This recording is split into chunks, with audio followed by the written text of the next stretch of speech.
No? Yung pangatlong topic natin, Senadora Risa Ontiveros, nagulat po. Nabigla. Patapos na kasi yung SONA. Di ba? Patapos na yung SONA, hindi niya na ini-expect, mga kababayan, nababanggitin ng ating Pangulo yung pagpapaban po dyan sa Pogo. Gulat siya eh. Kala ko wala na yun eh. Sino po ba ang nangunguna sa investigasyon at maipasara itong mga Pogo na ito? Senadora Risa Ontiveros kasama si Sherwin Gatchalian na ating senador din po.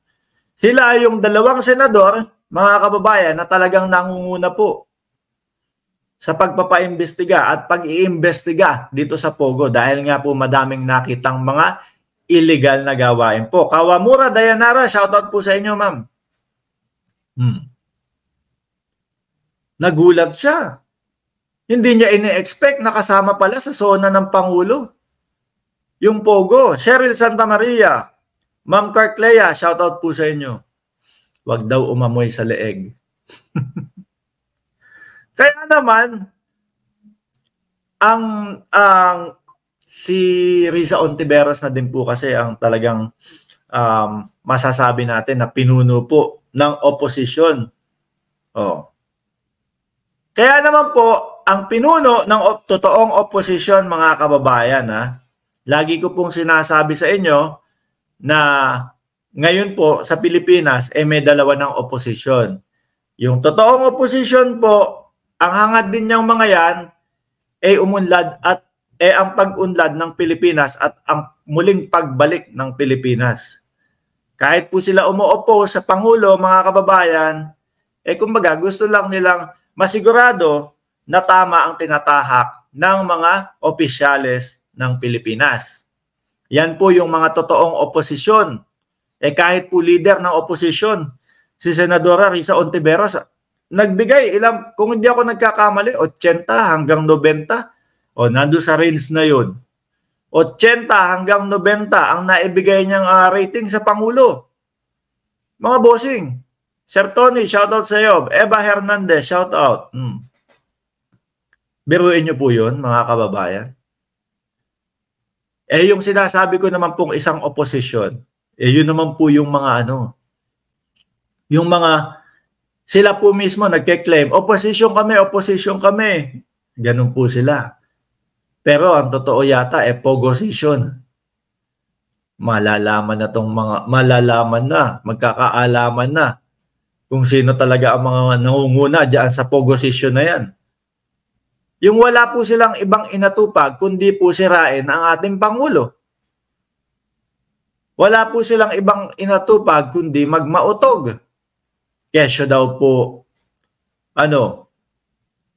ang una sinasabi nila, mga kababayan, kung napansin niyo po yung mga unang mautog nila, pagpapabagsak sa gobyerno, siguro nalaman nila, ramdam na nila, naku, ayaw pala ng ganung ayaw pala ng ganun ng taong bayan. Bigla silang kumakambyo ngayon. Kumakambyo, mga bossing, na hindi daw po pagpapabagsak sa gobyerno ang kanilang isinusulong, kundi magtrabaho lang daw po ang Pangulo. Sabi ni Duterte, dating Pangulo, idukdok mo yung ulo mo dyan, magtrabaho ka dyan ng 6 na taon, hindi ka namin gustong matanggal dyan. So, mahirap pong paniwalaan kasi salu-salungat na po yung sinasabi ng dating Pangulo. Kung ito po na leader, na tumatayong leader ng tunay na oposisyon po, mga kababayan, magbibigay ng rating sa Pangulo ng 80 hanggang 90. Ay, ibang klase na ho yan, mga kababayan. Ibig sabihin po, talagang kahanga-hanga ang Pangulo. Di ba? Ibig sabihin, kahanga-hanga ang Pangulo, mga bossing. Papunta po tayo sa pagkakaisa, mga kababayan. Yung mga pogosisyon lang ang hindi. Yung mga pogosisyon lang ang ayaw. Alam nyo, mga bossing, kasi merong mga nakaraang balita, di ba? Umaalma si Senadora Risa Ontiveros tsaka si Leila de Lima. Umaalma sila na no, hindi kami pwedeng mag-unite sa administrasyon. May mga problema pa, may mga ganito, ganyan na hindi pa din napagkakasundo at may mga sinusulong pa din kami na kumbaga against sa mga Marcos o sa mga nakaupo ngayon. Isa lang po ang nakikita ko diyan mga kababayan. Kitang-kita naman po yung pagkasaya nila o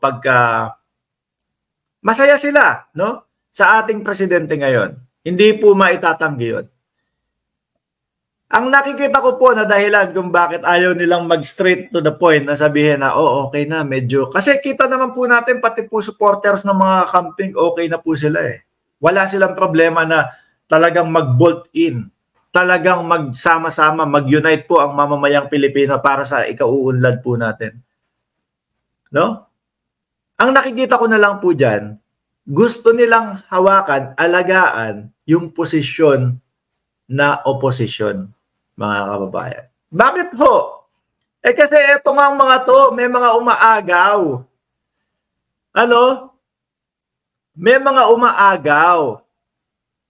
So ano po mangyayari kapag po sila Senadora Risa Ontiveros, Leila de Lima o yung mga tunay na oposisyon nag-unite na totally? Magkakaroon po na naman ng posisyon etong mga posisyon. So sila na yung mga oposisyon. So hayaan na natin na ganyan, nakikita naman po natin na talagang sila ay support na po sa ating Pangulo, mga bossing. Umuulan dito sa Pilipinas, maulan Wala po tayong parang cancellation ng noise para hindi marinig yung ulan sa labas. Pero tuloy lang tayo hanggat hindi naman nakaka-istorbo sa atin. So yun yung nakikita ko po mga kababayan. Kaya, sige, dito kami sa oposisyon. Wag lang makapasok yan o wag lang maagaw o masabi ng mga opposition brothers, mga opposition na sila na yung tunay na opposition ngayon. Kasi po wala naman pong kwenta yung pagiging opposition ng opposition Ang gulo, Yung mga taga-opposition po, walang kwenta mga kababayan. Bakit ho? Ano po ba talaga pinaglalaban ng mga yan? Wala. Lahat ng hirit nila, lahat ng banat nila, lahat ng paninira po sa ating Pangulo ngayon, meron po bang ebidensya? Ayan. Gumawa nung peking video. Lalo po silang, lalo silang nataranta. Lalo po nilang naramdaman ang paghina. Akala ho siguro nila, mga kababayan, maniniwala ang sambayan ng Pilipino dito sa video na ginawa-gawa nila. Lalo pong humina. Lalo pong naramdaman nila si Mike Cervera na nandito na. Sabi, yuhu. Akala ko si Banat Bay. Boss Mike! Kamusta ang Kamusta ang posisyon? Shout out. Suportahan niyo po ang channel ni Boss Mike Cervera. Yan, mga kababayan. Isa din po sa mga vlogger na sumusuporta sa ating Pangulong Bongbong Marcos at nakasuporta po sa gobyerno ng Pilipinas, mga kababayan. Boss Mike Cervera. O di ho? Panoorin niyo po yan. May mga kiss-kiss po doon sa live ni Boss Mike. Ako lagi kong nire-request yun Boss Mike, isang kiss nga. Tapos nako! Matutuwa kayo doon para kayong nanonood po ng mga love story na tingin ko malapit ng ikasal ito O yan, sabi ni Ma'am Kawamura Dayanara, malapit nang bumagsak. Actually, bumabagsak na. Di ba? Tuloy lang ho nila, yung mga mautog na yan, mga bossing. Gulat yung Anyway, mga kababayan, yun nga po, nagulat si Senadora Risa Ontiveros at napahanga po sa ating Pangulong Bongbong Marcos. O eto, mga boss, dumako na ho tayo